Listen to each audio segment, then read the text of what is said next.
For a decade, I've been carrying around a small stack of empty notebooks pilfered from the library of the Central Government War Headquarters, a 35-acre Cold War bunker buried deep under the English countryside just outside the city of Bath. The books are pulpy and sallow, and their spines have two spots of radiating discoloration from where the staples holding them together have bled rust into the paper. Each is emblazoned with the royal emblem of Queen Elizabeth II, the letters ER separated by a crown.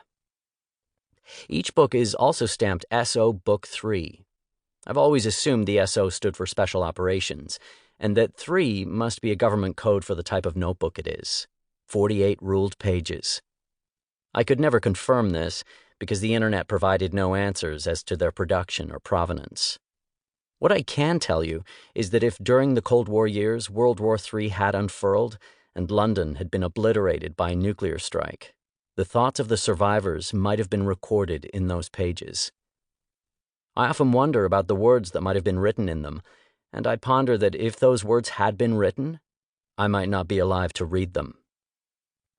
The bunker itself is larger than 25 football fields combined, but this didn't make getting into it any easier. The early dusk of winter provided cover for a dozen of us dressed in black to squeeze through a long broken iron gate and descend some 20 meters down a ramp into a pitch-black underground Bathstone quarry, which on our tattered map was labeled simply Box Mine. Each of us, all seasoned urban explorers, had long relished the opportunity to investigate what we colloquially knew as the Burlington Bunker. None of us anticipated the scale of what awaited us on the other side of the massive red blast doors we wrenched open with rods ferried from the broken iron gate. This massive subterranean space could be buttoned up to seal off and shelter 4,000 people for months. Almost 100 kilometers of road strung with 100,000 lights, interconnected an industrial kitchen, sleeping quarters, a bomb-proof radio broadcasting station, laundries, a drinking water reservoir, and, of course, the government library, where I pocketed the book. As we drove hot-wired electric buggies through the complex, it was possible to imagine a small elite tribe enduring here in the first months of a post-apocalyptic period.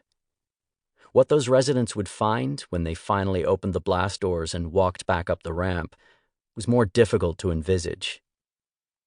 I'd seen astonishing places with that crew of urban explorers and spent some time in court and jail as a result, but nothing rivaled finding a subterranean city.